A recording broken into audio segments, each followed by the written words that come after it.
Glendale Avenue. And then as I got more into it and I started hearing from the business owners in Glendale Avenue, a lot of people didn't think it was such a great idea. I don't think it's a good idea now to bring it through downtown, as you've heard from the others. And not only, it would literally, I think, destroy the downtown area. I mean, there's no way that the businesses could survive for, the years that construction would take. There's no way. But the thing is that it's really beyond us.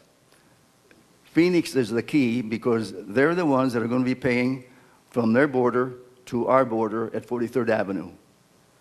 I don't think they're going to be in any hurry to spend any money, number one, even though they may be getting some grants, some federal dollars. And certainly, we won't have the money. So I see whenever it comes, that the logical way to go is to go down I-10, and I think it would get the support of Phoenix. Thank you.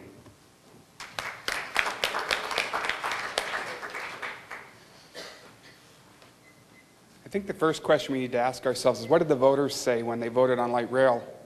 And the voters said you bring it into the downtown Glendale. If you want to move it to the Westgate Center, go back to the voters and ask them, is that their intent?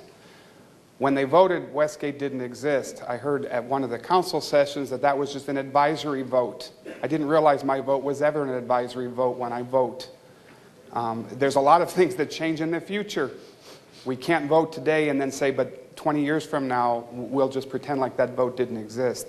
The second piece is to look at what was light rail designed to service. Was it designed to service sporting arena, or was it designed to move people to and from employment?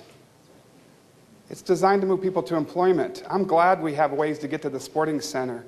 That's not my concern. My concern, if you look at the sporting center, has 70,000 people. Each light rail car at maximum capacity holds 226 people.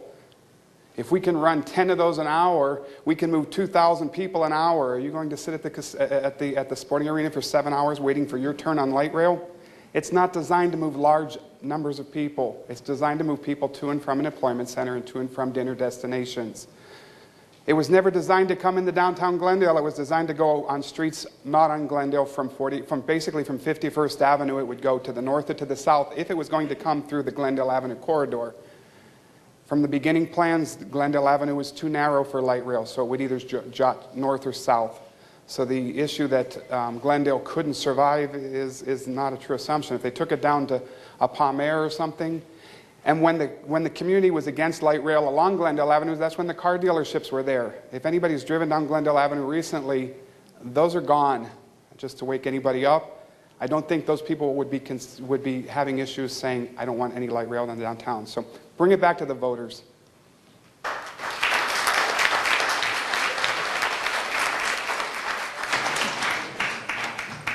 This question is for the Ocotillo candidates. What plans do you have to support or reinstate youth sports programs in your district?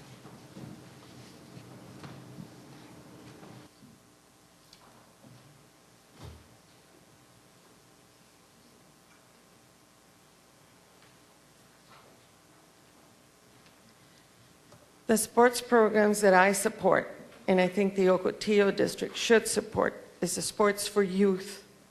We don't have that. I'm not interested in the sports in the Ocotillo district here. We have to serve our children first. Right now, we don't have the city doesn't have the money for the sports programs, and we should have that money. Remember, if we don't take care of our youth now with their sports, libraries, and so forth, we're going to pay later. So my support for sports is the local youth with volunteers, volunteer coaches, and that's sports programs that I grew up with. Thank you.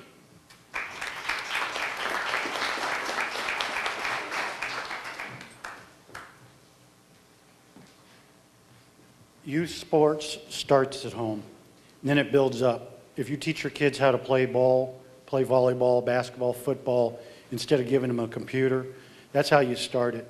The city has no money. They have no funds. They had to cut programs left and right. I remember, I think it was a couple of months ago, Norma told me that the fee they charge at the Boys and Girls Club now is that there's a it's a community center. They charge a fee now. It used to be they didn't charge a fee. Where are the practice fields that were supposed to go outside the football stadium that we were told about these practice fields? What the city has no funds. I believe in youth sports. I had a citizen in my district said he had to actively get the city to open up the ballpark at Lamar at night, unlock the gates, and so that they could practice on that field. I'll remember that. I'll never forget that citizens that told me that. And for that, he was just so advocate at just getting the city to do it. And so youth sports